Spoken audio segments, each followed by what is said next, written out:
And then after that, I will show you some footages. First of all, I'll give you this map just to give you an overall view. Now, this is the map of the Chinese University and the Science and Technology Park. The purple square is a footbridge number 2. And then for this whole, you see this site is 134 hectares. It's a huge site. And then in the past 2 days, what happened mostly was on this road section, 300, 400 meters. So the red line here. Now there is some special feature about this road section. It straddles the Tolo Highway as well as the East Rail Line. That is the main tracks of the East Rail Line. From government statistics, there are about 100,000 vehicle trips using the Tolo Highway for this particular section. And the maximum speed is 100 kilometers per hour. If there should be any incidents on the highway, or if there are any objects are being thrown onto speeding vehicles, we believe it will lead to serious traffic accidents and possibly injuries and fatalities. And then for this whole Tolo Highway, as you know, this is the major thoroughfare between the south and the north of the New Territories. Many people use the Tolo Highway to go to Kowloon or the Hong Kong Island for work, and after work at night they may again travel along the Tolo Highway or take the East Rail to go home. On this plan, you can see that there is not just one entrance at the Chinese University campus. Apart from this site in question, there are other entrances on various sections of the Tai Po Road. So let's look at the chronology or the sequence. Now, in this whole case,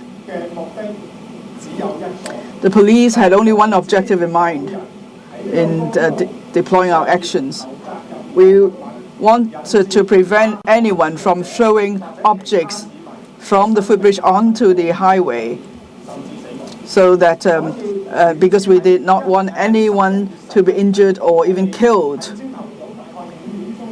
And at around 5 a.m. or so on the 12th of November, we found that there were people throwing objects onto the Tolo Highway from bridge number 2, and then it caused a great danger. Cars had to swerve or stop abruptly. So many lives were put at risk. It was a really dangerous situation, so the police had no choice. We had to immediately go onto the bridge to disperse the people. There were rioters on the bridge. They were throwing various objects, large objects, small objects, hard objects, soft objects, anything that they could throw onto the highway to disrupt the traffic. They just threw these objects down. So the police used force during the course of action. We had no choice but to use force to stop such dangerous acts as soon as possible. Also, we had to disperse the rioters. We did not want other rioters to occupy the bridge again and throw objects again. So at that point, the police decided to take over the control of the footbridge. So a cordon line was set up at the bridge, because we did not want to allow anyone else to throw objects down from the bridge. And after we did so, there was a period of standoff. Some rioters used a short circular road linking to the footbridge. They charged as our cordon line on several occasions. They used repeatedly, rather. They threw bombs, bricks, and other objects at the police. The police had no choice, so again we had to deploy force to disperse the rioters, and we had to hold our fort at this cordon line. we had no intention to go into any other places. We only had one objective in mind. That is, we want to protect the lives of motorists on the Kolo Highway. In the evening of the 12th of November, where the police saw things calm down, so we left the scene for some time. But then, in the early mornings of the 12th of November, colleagues from the Food and Environmental Hygiene Department went to clear objects, and some rioters attacked them. So therefore, the police had to go back to the scene and set up a cordon line again to prevent rioters from going on to bridge number 2. And it was fortunate that we made it in time to stop them from getting onto the bridge. So for the whole day, we were able to allow the cars to drive along Kolo Highway without incident. At around 2 p.m.,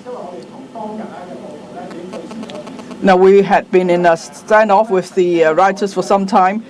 There were representatives from the university who approached the police.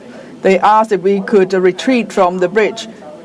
There was an agreement between us and the university. That is, as long as the rioters would not go up onto the bridge to throw objects down, we could retreat. We would retreat to the far end of the bridge. But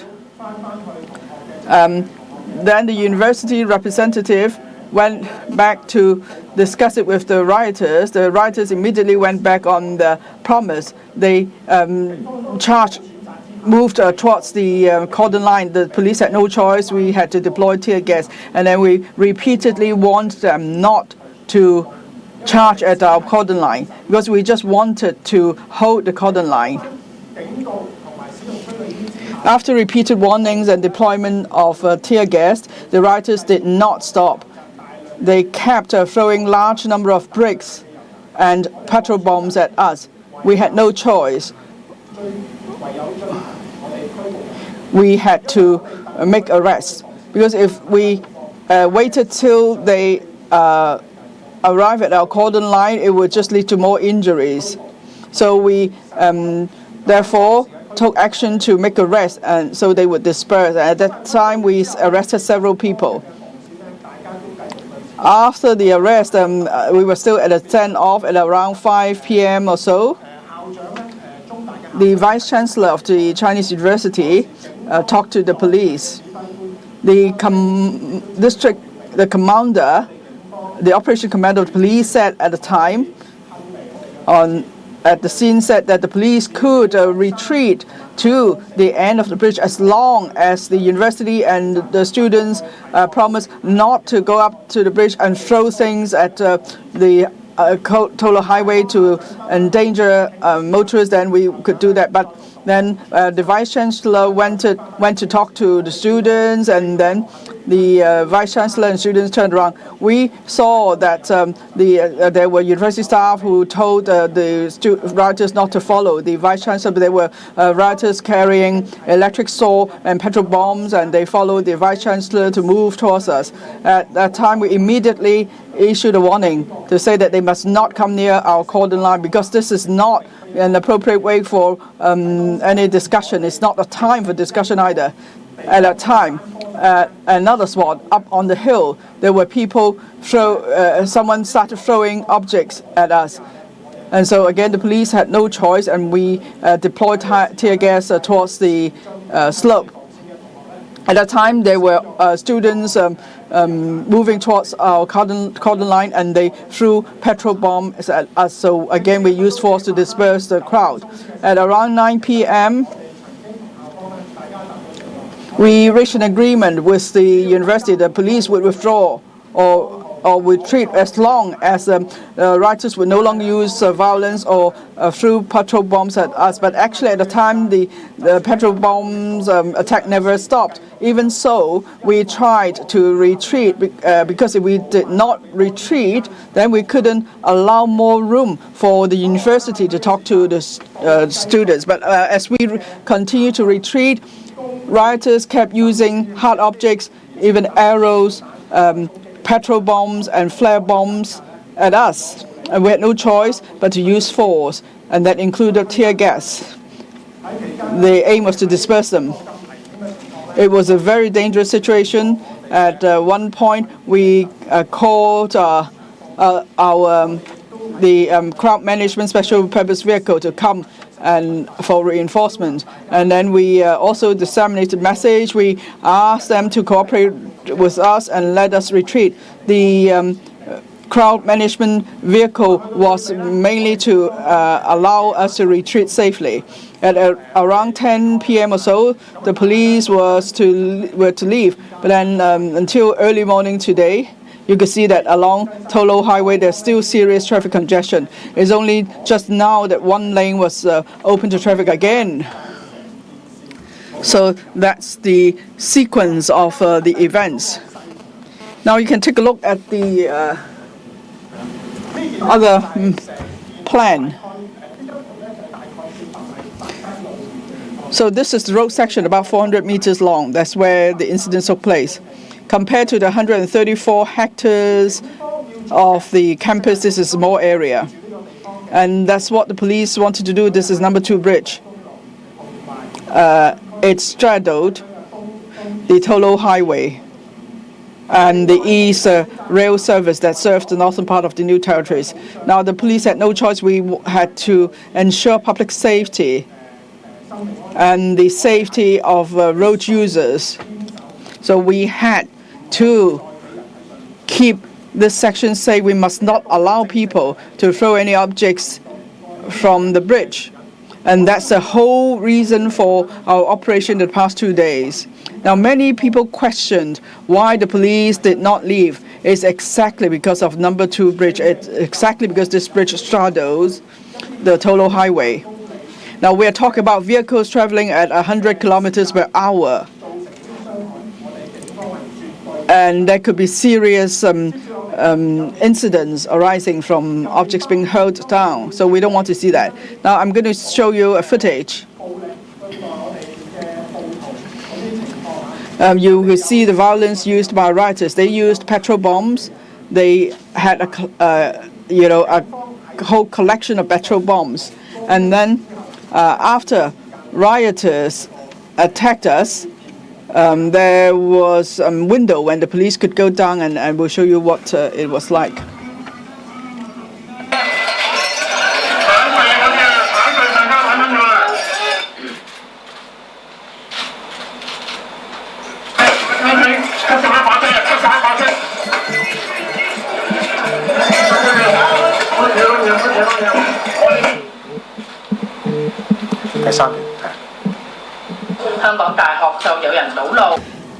At Hong Kong University, people set up roadblocks, group of masked people. Well, okay, so you saw these 2 footages, and you saw that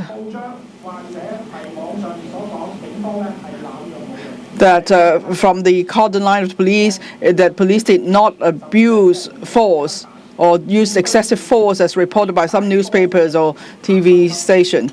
We only fired 1 shot. In front of us, it was pitch dark. We don't know who was behind that, and there were a large number of petrol bombs thrown at us, and then we don't know when arrows would be shot at us. Now, these are 3 arrows we picked up from the scene. These arrows were shot at us from afar. Fortunately, they didn't hit any of our colleagues.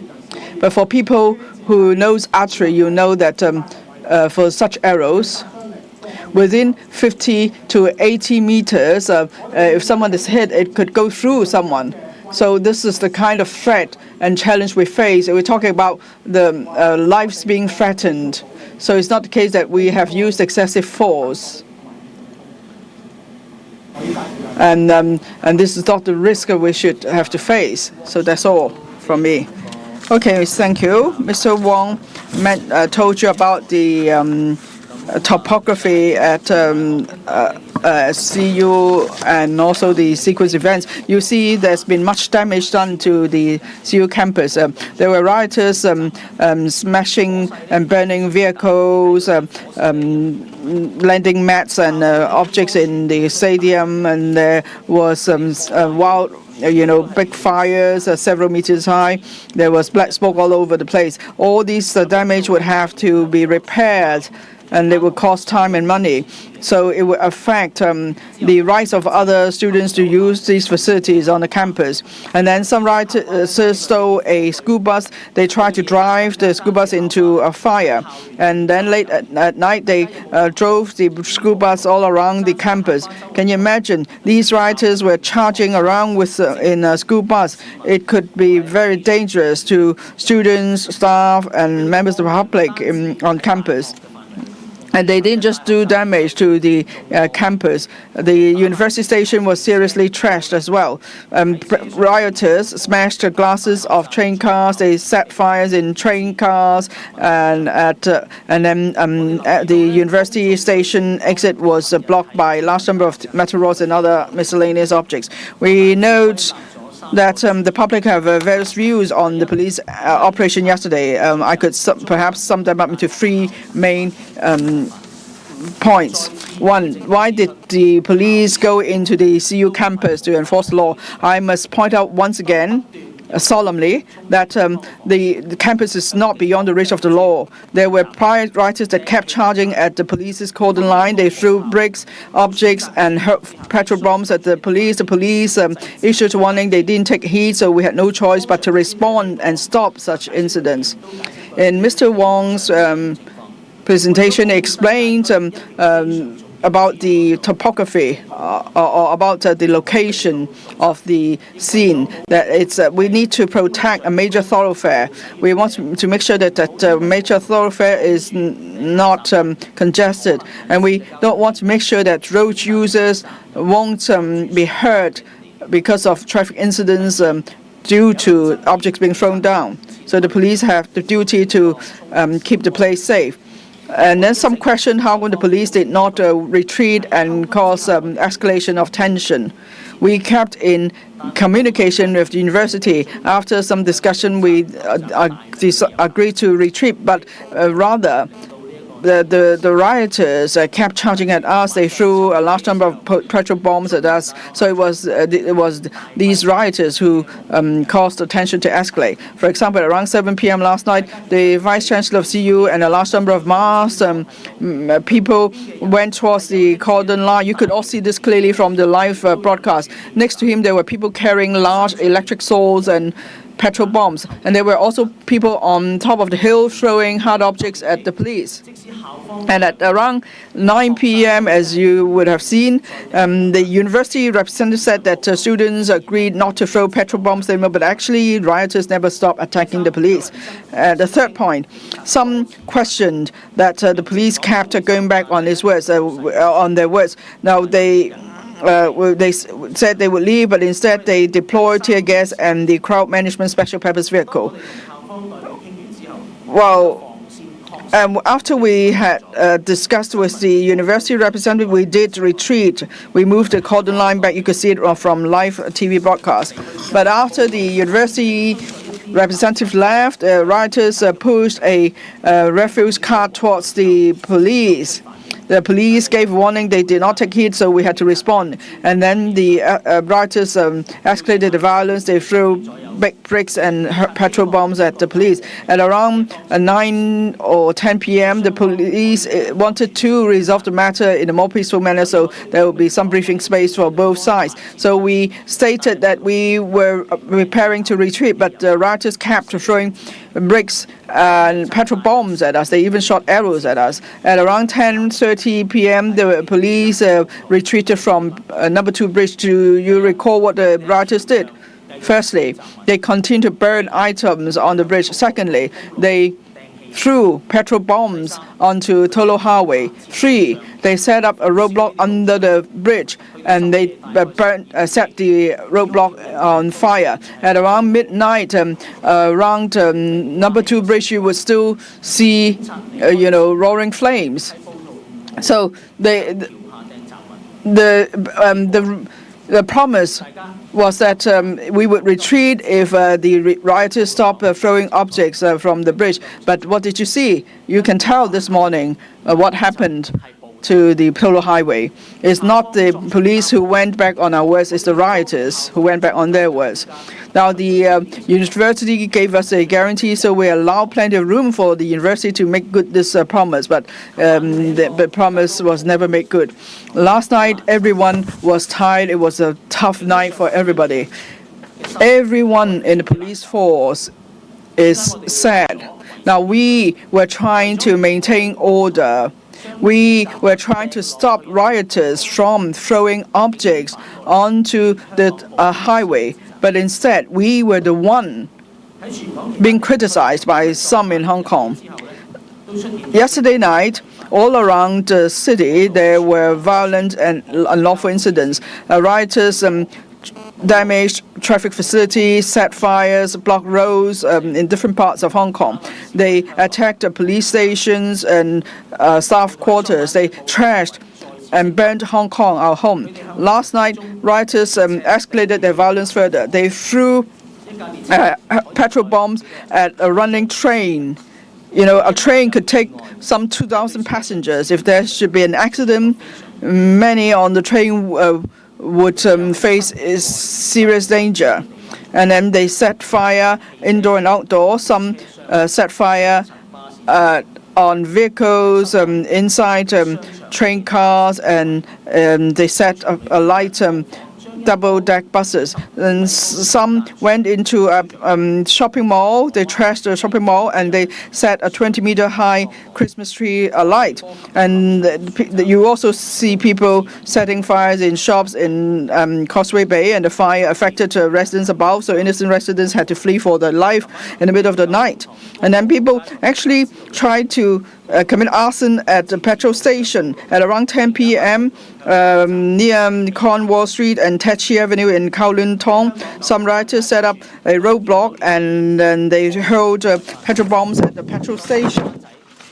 And then in Hong Kong, Kowloon, New Territories, you see such violent acts everywhere. Wan Chai, Causeway Bay, Mong Kok, Prince Edward, Kowloon Tong, Man Shan, Cheung Kong O, Sha Tin, Tai Po, and Tuen Mun. You see rioters disrupting public order and safety in the name of class and work boycott. The aim was to paralyze Hong Kong. So it doesn't matter if people share their ideas or beliefs. People were forced to go on strike or to boycott class because they couldn't get to work or school. And then for police officers on duty, off duty, they were attacked by rioters, and two staff quarters and 9 police stations or operation bases were attacked. And at Citywide police station suffered the most serious attack. Rioters threw many petrol bombs at our report rooms, and then the door to the report room was damaged and burnt down. But still, our colleagues tried to hold the fort because they knew if they managed to get into our station, people in detention could flee, and then we have important information that may be stolen. Also, we have firearms in the police station. The rioters could snatch them, and then the consequences would be unfathomable. And this morning, traffic remained in a chaos. The general public were concerned how they could get to work or school, and they are even more worried that if they come across these rioters, then they will be set on fire, things will be trashed, or if they hold different views, they may be mob attacked. Now, I'll ask Mr. Kwong to give you some figures on our operation. Thank you. I will first give you some arrest figures in yesterday's operation. Yesterday, on the 12th of November, in our operation, we have arrested 142 people, including 97 males and 45 females, aged between 14 to 50.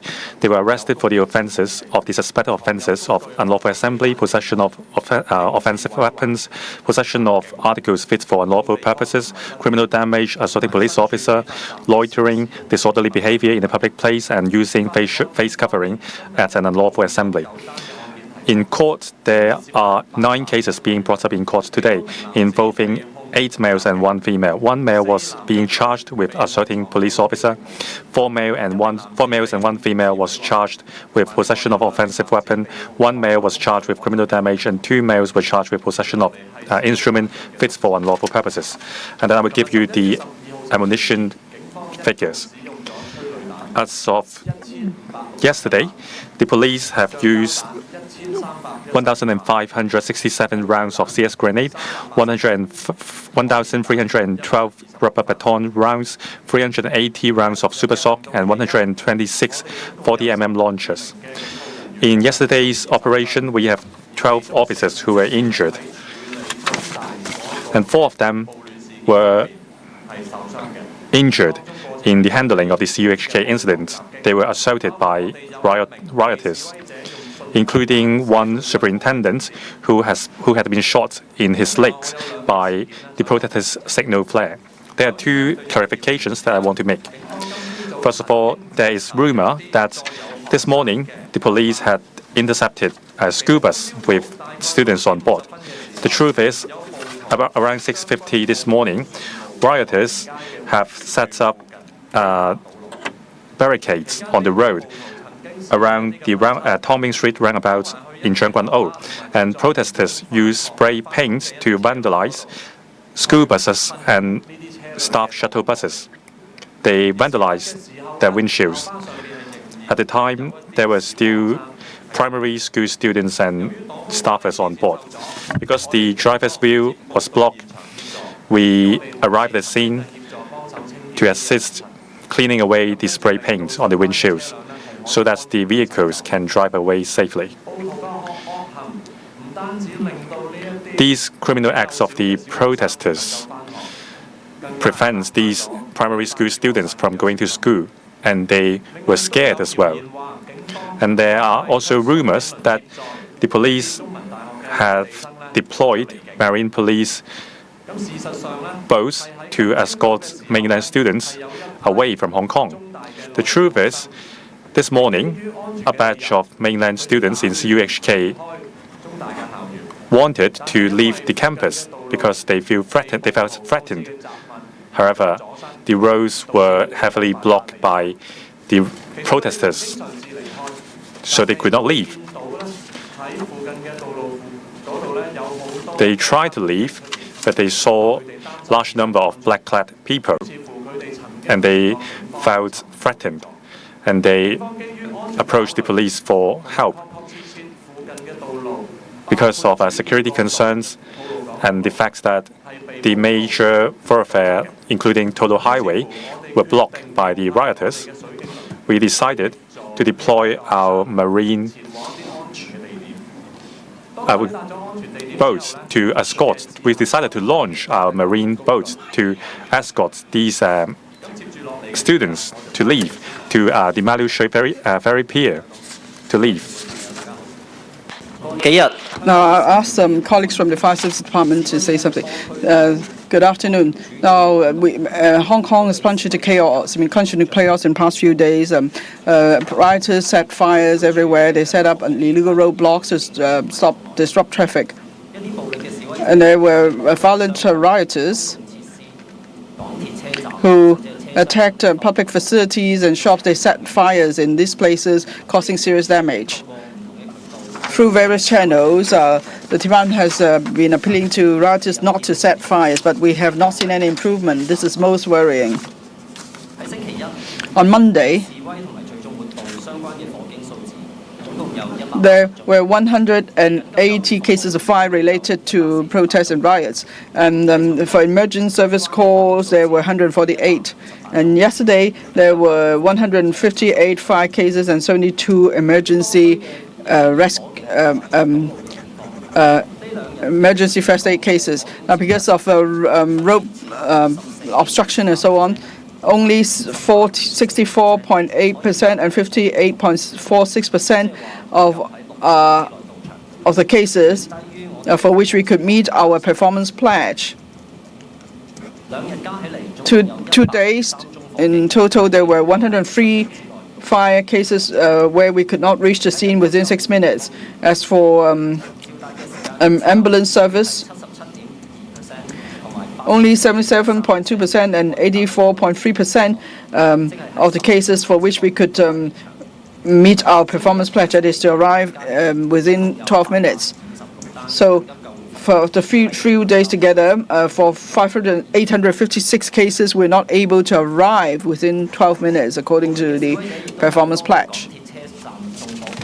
Now, rioters set fires and caused damage in many MTR train cars. There was a serious fire, and the cars were filled with smoke. And at Kwai Fong Station, there had to be an emergency evacuation. People threw a large number of items onto rail tracks, and they also threw petrol bombs at running vehicles.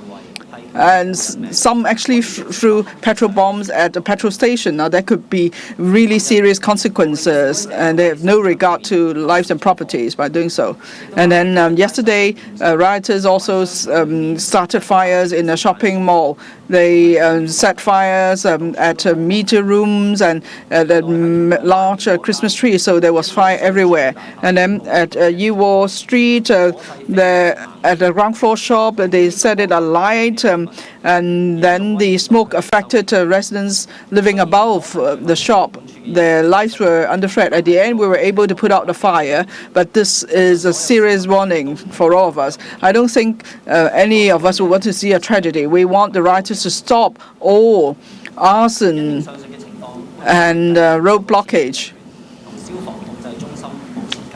So we will keep in close liaison with the emergency call center, and then we will monitor the situation closely and make appropriate deployment. We will deploy our vehicles to the front line to put out fires and help with ambulance service.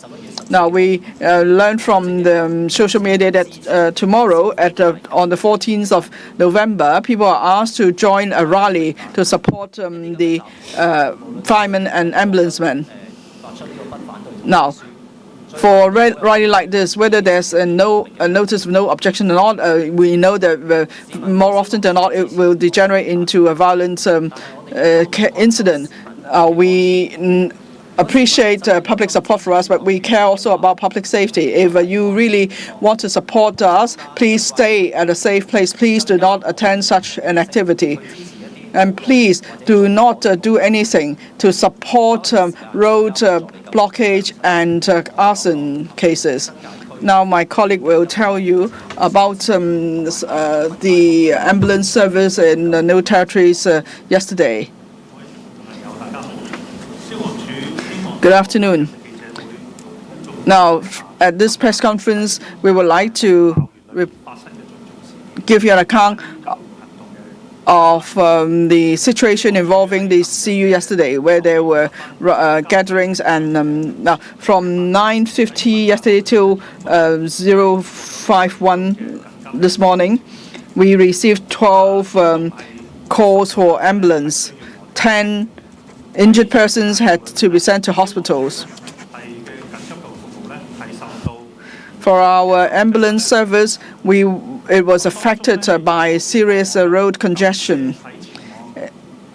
As ambulances tried to arrive at the scene, in some cases, the rioters actually checked our identity and delayed our operation. So it took us longer than usual to get to the scene and attend to the injured. This is not desirable. Yesterday, in the New Territories, we received a total of 920 ambulance calls. For 166 cases, we were unable to arrive at the scene within 12 minutes. If we talk about the territory as a whole, yesterday, there were 2,092 emergency calls, and of that, 332 cases were such that we could not arrive at the scene within 12 minutes. So we could not meet our performance pledge. Here, I would like to stress again, emergency rescue is all about time. A slight delay may mean that an injured could not be saved. So we urge the public to cooperate with our ambulancemen and support our rescue operations. Thank you. Now, on what happened yesterday, like the people of Hong Kong, we are really pained by that. How come there are people in the university who would fire arrows, flare bombs at the police? Now, their target was the policemen on number 2 bridge. How come they trashed the university station? Now, university is a place for education. How come it's become an armory? There were several hundreds of petrol bombs on the campus. Now, and in higher education, do we want to turn such higher education institutes into armories, and do we want writers to be trained there? Now, there is not a single place in Hong Kong that's beyond the reach of the law. If someone breaks the law, the police will enforce the law. There is no exception for universities. Yesterday, rioters threw more than 400 petrol bombs just in the Chinese university confrontation. Our initial estimates show that several hundred petrol bombs were thrown. So this has to be the most serious case in the past 5 months. Yesterday, the police did not want further harm to be done to either party. And then the university also gave us a pledge that they would guard number 2 bridge, and they would not allow anyone to throw things down from the bridge. So that's why we decided to leave. But what happened on this major thoroughfare? People continue to throw objects down. This morning, so many objects were thrown onto Tolo Highway. Cars could not move. Cars were blocked in both directions. And then on number 2 bridge, we found a large number of bricks, arrows, petrol bombs, and a large number of masked people there.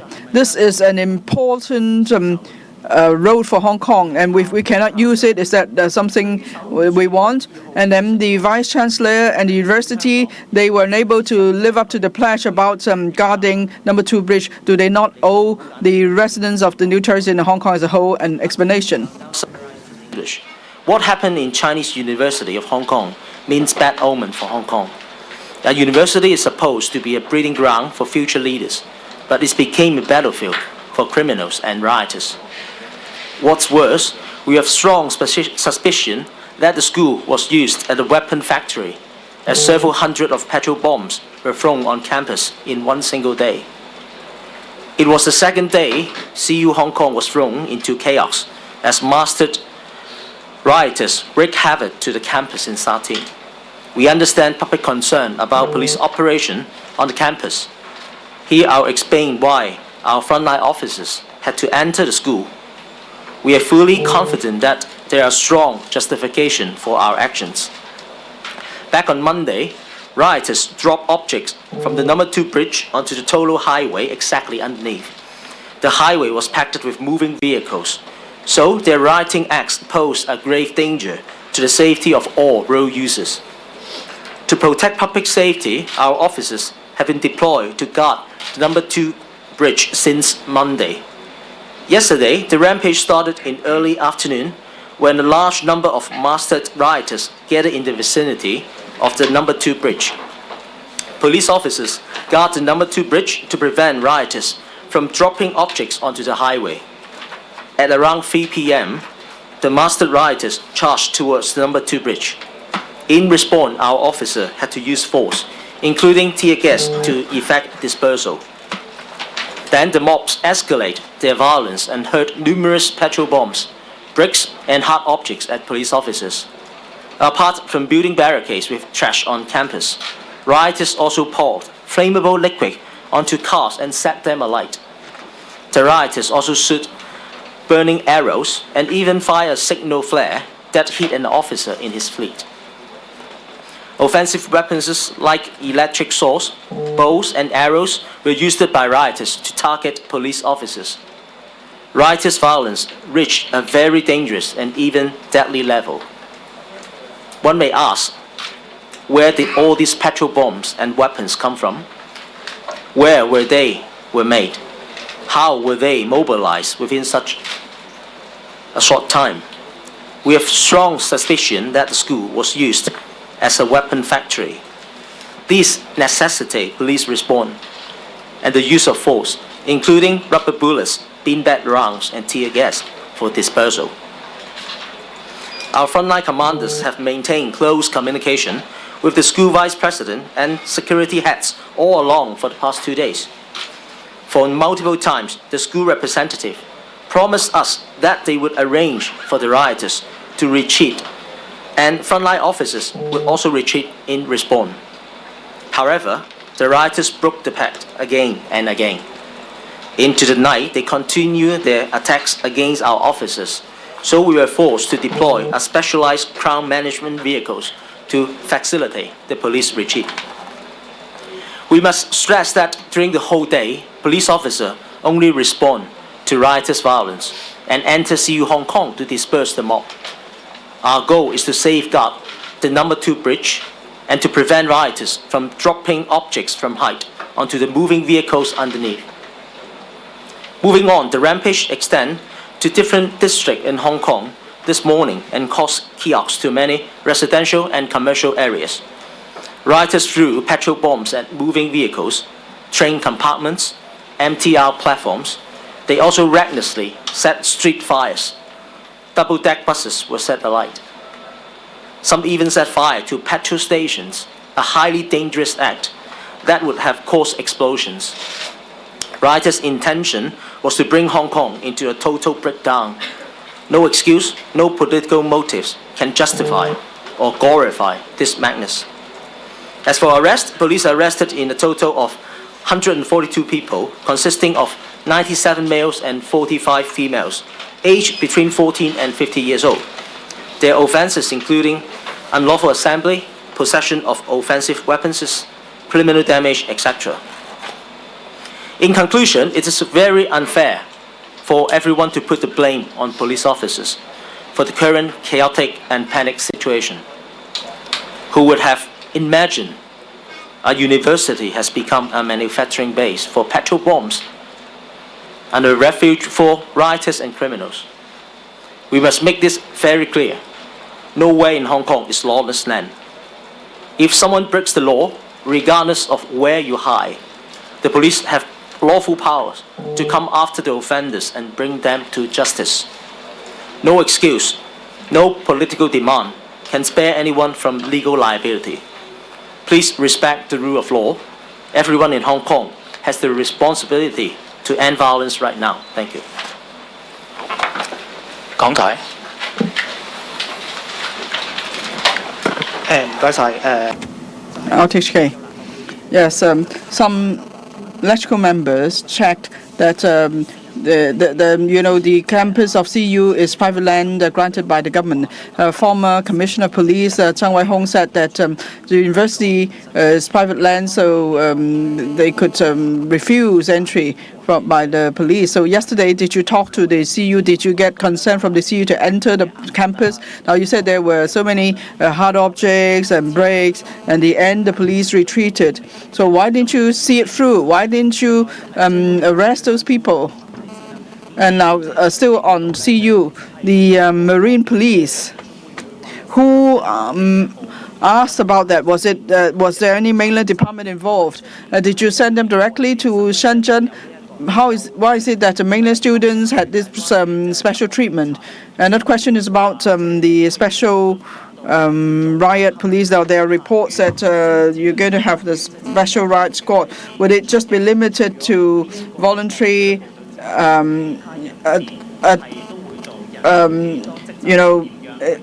attendance by the Correctional Services Department only? What would be their duties? How are they going to be regulated? And then third question is on Operation Call Sign. Today at Central, we saw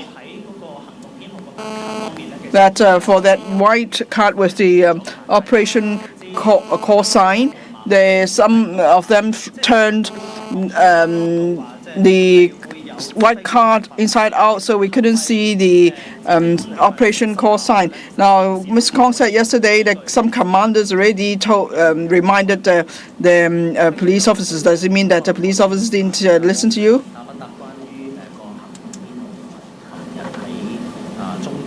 Now, about the Operation Call Sign and law enforcement at Chinese University, We will answer that, and Mr. Kong would answer a question about the Marine Police. First, about the Operation Call Sign.